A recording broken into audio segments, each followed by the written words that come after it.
बिस्मिल्लाहिर्रहमानिर्रहीम। अस्सलाम वालेकुम दोस्तों, उम्मीद है आप सब खैरियत से होंगे। आज जो हम आपके लिए रेसिपी लेके आए हैं रेशियन सैलेड की।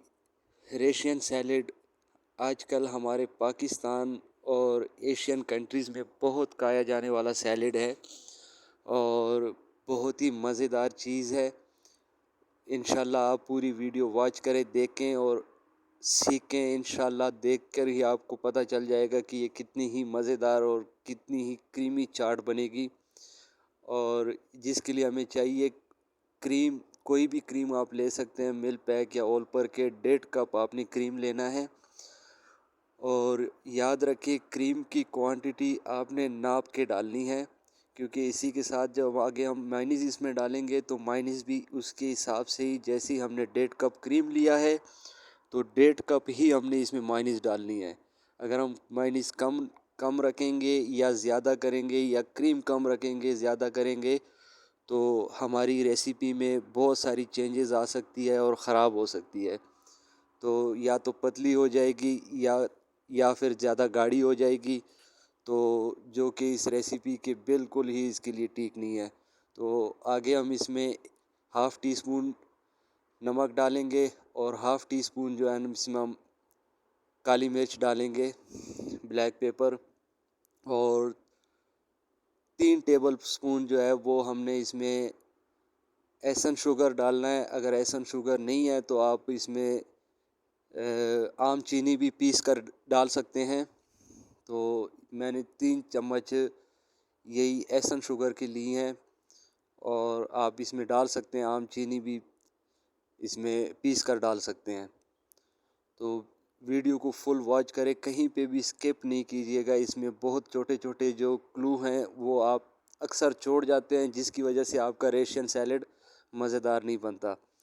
तो इसको अच्छी तरह से आपने पेंट लेना है। पेंटने के बाद आपने जो ये क्रीम तैयार किया है, ये क्रीम आपने फ्रीज़र या किसी फ्रिज में रख लेना है कि इसको सही अच्छी तरह ये ठंडा हो जाए। उसके साथ दूसरी जानिब हमने इसमें जो चीज़ें डालनी है ड्राई फ्रूट की, बादाम हो गए 8-10 बादाम और 8-10 अखरोट और कुछ थोड़ी सी किशमिश, और उसके साथ ही पिस्ता जो है वो भी हमें डालना है। और याद रखें इनको पहले पानी में भिगो के रखें ताकि बादाम और पिस्ते का छिलका उतर जाए, क्योंकि ये इसमें बिल्कुल ही सूट नहीं करता। और अखरोट जो है उसको भी आप छोटा करके काट लेना। और इसी के साथ इसमें जाएगा मिक्स फ्रूट का डब्बा और एक डब्बा पाइनएप्पल का। पाइनएप्पल को हमने स्लाइस में कट कर लेना है।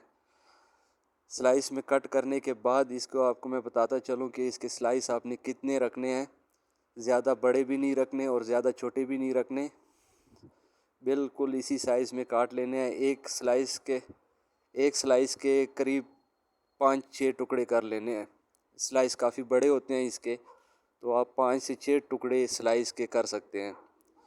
और इसी के साथ हमने 4 अदद सेब ली हैं, दरमियाने साइज़ के सेब हैं, ना ज़्यादा बड़े हैं ना ज़्यादा छोटे हैं। 4 सेब लिए हैं, उनको छील लेना है और छिलका उतारने के बाद उनको भी आपने क्यूब्स कटिंग में जो है ना काट लेने हैं। बीज वगैरह उसके हटा लेने हैं। और क्रीम ठंडी होने के बाद उसमें सबसे पहले आपने सेब डालने हैं। सेब एक ऐसी चीज़ है, जैसे आप लोगों को पता है कि इसको अगर ज़्यादा देर छिलके के बगैर रख दिया जाए तो काला पड़ जाता है, तो इसलिए सबसे पहले आपने सेब डालने हैं कि इसको हम नहीं रख सकते छिलके के बगैर। उसके बाद हमने इसमें मिक्स फ्रूट भी ऐड कर दिया है, जो कि पहले से स्लाइस में कटा हुआ था। और पाइनएप्पल जो है वो हमने ख़ुद काटा है और वो भी हमने मिक्स कर दिया। और इसी के लिए हमने एक अदद आलू बॉयल करके रखा हुआ था, उनको भी हमने फ्रिज में रख के ठंडा कर लिया था और वो भी हम इसमें शामिल कर देते हैं। और कुछ सब्ज़ियां हमने इसके लिए बॉयल करके रखी थी, जैसे कि मटर और गाजर को हमने भी क्यूब्स कटिंग में काट के रखा हुआ था। और मटर भी हमने बॉयल कर दिए थे और इसी में शामिल करके इनको अच्छी तरह से मिक्स कर लेना है। और उसके बाद जो हमने ड्राई फ्रूट वगैरह इसके लिए तैयार करके रखे हुए थे, तो ड्राई फ्रूट भी हमने इसमें डाल दिए। और कुछ अंगूर, कोई तकरीबन 10 से 15 दाने, ज़्यादा